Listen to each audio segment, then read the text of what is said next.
on Power Talk AM 1460 and FM 101.1. Streaming worldwide on iHeartRadio. Jan Price talks to the movers and shakers in the film business. The Jan Price Show. You're listening to The Jan Price Show, and today my guest is award-winning director-producer Cheryl Horner Mcdonough. Welcome to the show, Cheryl. Thank you. Thank you for having me. Well, it's a pleasure to have you here. And we were talking about your brand new documentary, Parkland Rising. So how did you get, just tell the audience, I mean, if they're not familiar, let's just refresh their memories about what this movie documentary is all about and how did you get involved with it? Well, I know it seems like a long time ago already, but it was only February 14th, 2018, which, less than 2 years ago, that 34 people were shot in the high school at Marjory Stoneman Douglas. 17 people died that day in that incident. And, really, I think I saw what was unfolding the way everyone else in the country and in the world did. And I felt compelled as a documentary filmmaker, and as a mother, and, maybe because I'm originally from Florida, it was just something I felt I had to find a way to get involved with and document. And then so you've worked, Katie Couric is one of your producers on this movie. And yes. Yeah, and you've worked with Katie before on her Nat Geo series, America Inside and Out. How did you get her involved in this? And you have other producers too. There's quite she's not the only producer on the film. How did you attract the producers? Oh, so at that time in February of 2018, I was actually kind of at the tail end finishing up production on America Inside Out, and I was the director for that series for Nat Geo, and I was pretty literally on my way out the door, and I kind of took a chance, and I said to Katie, this is something I'd really like to find a way to do. I don't know how. I don't have the money. I don't know how this can get done, but would you kind of sign on? Would you work on this with me? And she said, absolutely. This is a really important topic and something that she's very knowledgeable and passionate about as well. And so she said yes. And so that was one of it was the first yes that I got. And every yes mattered along the way, trying to build a team, trying to get access, trying to figure out how to do it, trying to, get the financing to get the team together and figure out how to make this happen. She was the first one. And how did you get access? Because you have access to actual recordings and text messages and voicemail messages and everything. How did you gather all of that, and how did you get that kind of access? It was really a very long, slow process. Looking back, it seems a little faster than it was, but it was kind of old-fashioned relationship building, trust building, getting to know people in the community. Very early on, before the march in Washington, I got a very small team, actually a husband-wife team, Bill Richmond and Lori Raimondo, and asked them if they could go and kind of just live in that area and start to get to know people and try to figure out how we were going to do this and what stories we were going to be able to get access to.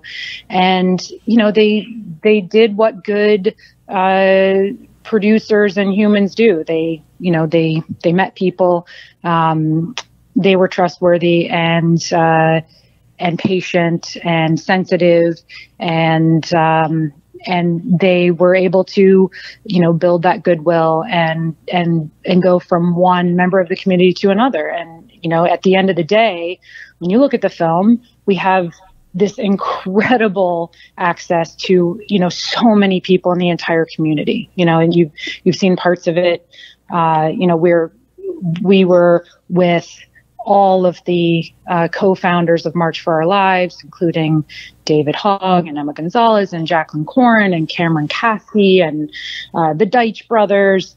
And, we were really privileged to be trusted with the stories of two of the families whose children were murdered that day. So it's no small thing to be given that trust. No, it's not. It's not. But how do you feel? I mean, obviously, as a country, when this happened, I mean, we're all, it just seems to band us all together once again. And, and it's unfortunate that we need to band together around tragedy rather than happier events. But how do you feel? I mean, about these young people, because they really took a stand and brought this story to the forefront more than others in many ways. And they just really, I mean, we marched here. I live in Carmel, California. And there was a big gathering and we all marched here, across the country. The day that they marched on Washington was this day of incredible unity. But how do you feel about these young people and where they possibly can take our country and to continue this conversation that needs to be had? And hopefully someday we don't need it anymore, but yeah. Agree. Yeah, I say this is the film I wish I didn't have to make. Right. Well, on that point, what attracted me, what motivated me at the beginning was not the tragedy itself. It was the activism. It was the way the kids immediately reacted. They were so articulate. They were so passionate, and they were so right. They were so mature, and they really immediately kind of redirected the conversation in saying, this is not okay. This is not acceptable. And you as adults have failed us. And now we have to take this on. And that was what I wanted to document. Yes. So I find them inspiring. Oh, very inspiring. Very inspiring. Obviously, when you watch this film, you can't help but cry. Listening to and hearing the actual shots. I hope I'm not giving anything away. No. I mean, that went on that day, and listening to all of these students' 911 calls. I mean, that's what was amazing. That hearing them. It was chilling. It was just chilling, and each one of them was chilling to listen to. How are they recovering as a community? You're right. It isn't been that long. And a year and a half ago, coming up on, it's hard to believe it's coming up on 2 years, but how's the community healing?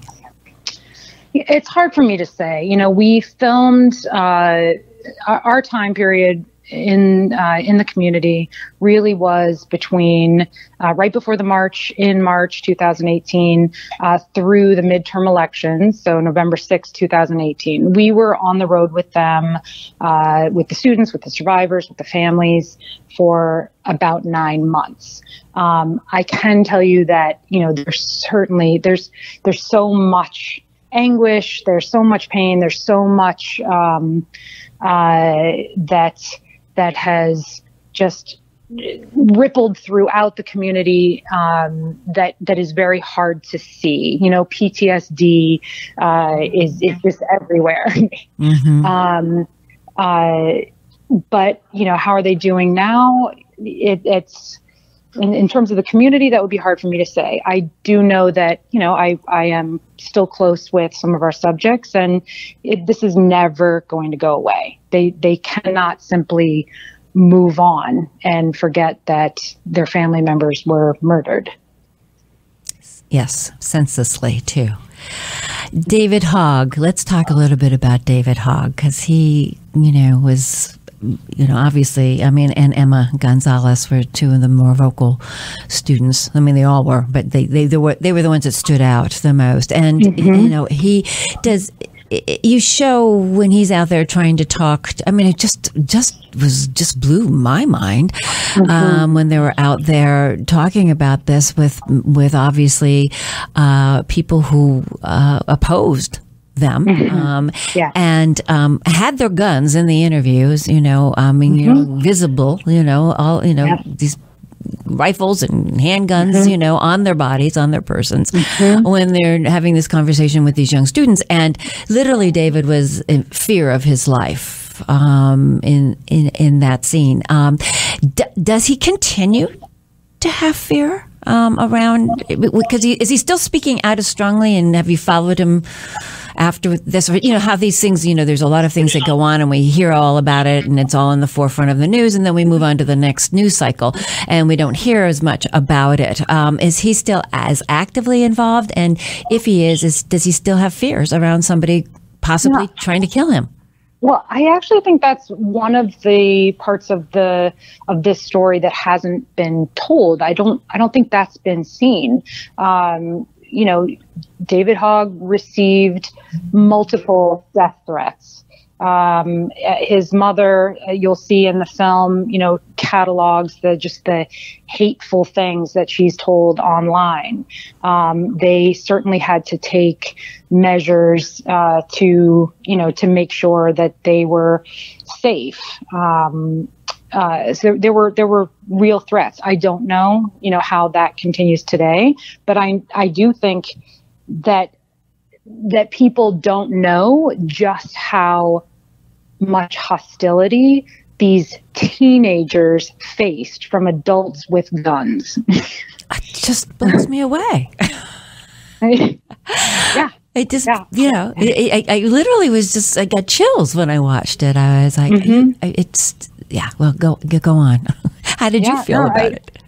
Yeah, I think it's one of the things people need to see. I think those kinds of threats, whether they're over social media or whether it's simply someone yelling at you while they're, strapped, it's very intimidating. And these are the kinds of things that make other people very wary of ever really sharing their views. People want to keep their heads down because it's a little scary if you speak up. So I think David and so many of these other, again, teenagers were incredibly brave to continue to stay on point, stay on message despite the threats.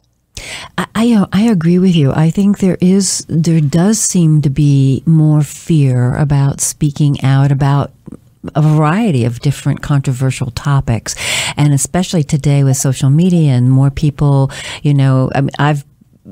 people have told me not to express some of my views, on social media. And it's kind of interesting that, people are advising each other, okay, be careful. Don't say too many things about how you feel about things on social media, because you never know what can happen. And that's kind of also, we obviously didn't have all of this before.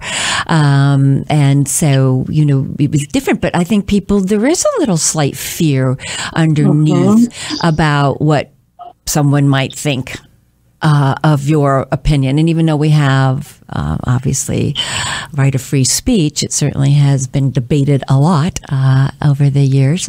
It's interesting. So that's why I feel even stronger about these young people coming forward and being brave to express their feelings.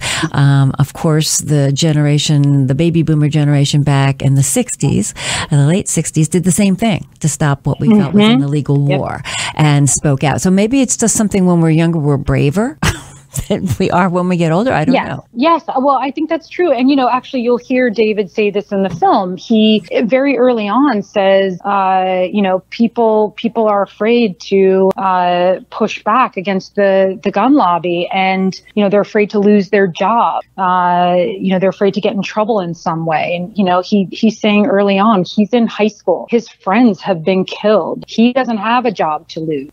He's going to speak his mind. I think those things get harder over time. You have kids, you have a job, you have community, you know, maybe you want to put your head down. But I think it's a part of why these kids were so powerful. I agree. And the fact that they were able to motivate so many people all across the country, you know, to march. I mean, you know, that's a hard thing to do nowadays too. To get people motivated to do that of all ages, shapes, and sizes. Right. And just as we've seen with, you know, Greta recently, yes. You know, this was really, who, by the way, was inspired by the Parkland youth. She has said that. You know, this was, again, it's in the film, but, you know, Cameron Kasky, a 17-year-old, basically says to his friend Jacqueline Corin, hey, let's have a march. And she says, okay, let's do that. It's like, hey, let's put on a play. Yeah. Like Judy Garland would say to Mickey Rooney. Exactly. And then you invite two friends and you invite two friends, and then we get 800,000 people to show up in Washington. Yeah. Well, let's talk. You mentioned Greta. So just for those who do not know who she is, do you want to let the public know who she, if they haven't heard of her by now? Sure. Miss Greta Thunberg, whose name I'm probably abusing. That's my understanding. It's close. Yes. I'm sure it is. Good. I wouldn't attempt it. So I was glad you did. I can only say, and I did just participate in the March for Science here, the climate change rally here in New York, which was incredibly well attended. But I do know that she was absolutely directly inspired by what she saw out of Parkland, Florida. Right. And she's another brave person because she's 16 years old from Sweden, I believe, and standing up and speaking at the UN, this past week. Very brave young woman. And yet she's also had threats. Oh, yeah. Yeah. Have you read that? Yeah. I think it's what people do when they're lacking a better argument. They just go after the way you look or the way you sound or, call you names and threaten you because I don't have anything better. I think you're right. And there's lessons to be learned here. If you're just tuning in, you're listening to the Jan Price Show, all about movies. And my guest today is award-winning director-producer Cheryl Horner Mcdonough, and we're talking about a brand new documentary entitled Parkland Rising, and about our youth today. will.i.am is also one of the producers on this. How did you get him involved? Oh, there's a good story. I am nothing if not a little shameless when it comes to asking for help with this project. And I heard a song called Big Love by the Black Eyed Peas, and the video depicted a school shooting incident. And so I heard the song. I thought, wow, this would really be incredible to use this song in the film. And I found a way to reach out to someone on his team, and she immediately said, not only would we be happy for you to include that song, but we'd really like to get involved and come on board and help make this documentary happen. So will.i.am's entire team has just been incredible. They've helped in so many ways, from music to graphics, and everything in between. So they are among the many incredible advocates that I've had for this film. That's wonderful. That's wonderful. Yeah, so he's an executive producer. Katie Couric and will.i.am. I mean, you're in really good company. No, I'm definitely sitting at the cool kids table right yes, now. you are sitting at the cool kids table. What do you hope? I know this movie is going to be premiering at the Woodstock Film Festival. What are the plans beyond that? I mean, is this something that you want to show in high schools? Certainly maybe get on PBS. You've worked with Nat Geo. What do you think? Because this film needs to be seen, obviously, because we can't let the conversation go. I mean, it's like, as I said, the next news cycle, or the next shooting. Then we get all up in a roar again, about it, and then then it dies down, and then we have the conversation, and then it dies down. So I don't know what needs to happen to keep the conversation really going and making some changes. Because again, no one's asking anyone to give up their guns. I have lots of friends who are hunters who, I would never want them to take away their gun, but there's certain guns we do not need to have out there, and certainly doing unified background checks. I don't know what's so wrong with that either. Although some people who are getting guns are getting them legally and through the system the proper way too. So they hadn't shown any signs of violence or mental illness or those kinds of things. We just had a shooting here not that long ago in Gilroy, California, at a festival. I mean, that's only 45 minutes away from where I live, and that hit really close to home. And then there was something recently at a festival in Salinas, although it wasn't a shooting, but but it was a car. Now that people are using different things, if they can't use their guns to show their anger, they're plowing into people. You kind of go, what's the mindset in someone's head to want to destroy other people's lives when you're not happy with yours? So again, it goes back to mental health and illness, and how do we help that conversation to continue to go too? Yeah, I agree. I think that what the danger is, people become paralyzed and they think that change can't happen. And if you think there's no hope, then change cannot happen, right? So these kids and these families who became active, I think they showed a path. They created a sense of hope, and they showed that change is possible. And actually, they are making change. Look at what's happening right now. Look at what's going on with all the Democratic candidates. They've been forced to talk about their stance on gun reform. That has never really happened like this before. And I think it's a direct result of what happened in Parkland. Yes, and there's also to add on to that, since we're just talking about Greta, climate change. That's becoming another thing that we just really need to keep that conversation going too. Otherwise, we may not have a planet to be even worried about. We're going to just implode on its own. Absolutely. As they say, if the ocean goes, so do we. Or the coral. Coral's a whole big another issue out there. So there's lots of wonderful big topics that we need to talk about, especially in this next election cycle. But obviously, gun control and climate change, I think, are two of the top of the of mind for many, many, many people. So to go back to your film, where do you see it being shown in the future? So I just really hope that it'll be shown all over the country. I'd like to. So we have screenings at Woodstock at the film festival. We have another screening coming up in Connecticut in November. I hope that it will go to festivals. I hope that it will go to community centers, to college campuses, and to high schools. I certainly want to make it available for all of those purposes. It has to be seen in order to have an impact. It certainly does. It certainly does. Has David and Emma and the rest of the students from Marjorie Stoneman, have they seen the film yet? Jacqueline Corin has seen it. Fred Guttenberg has seen it.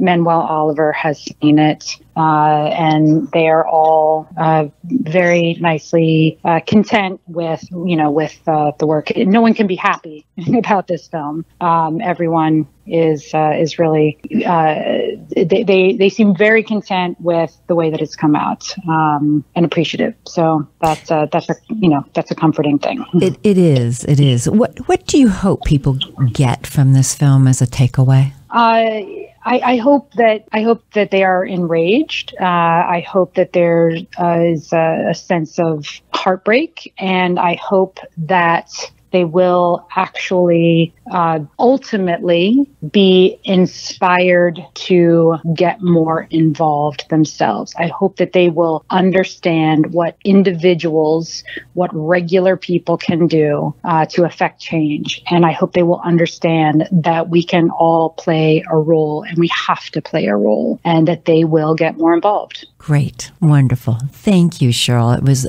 a pleasure having you on the show. My guest today has been Cheryl Horner Mcdonough, award-winning director-producer, and we've been talking about her new documentary, Parkland Rising. I wish you much success with the film. Thank you.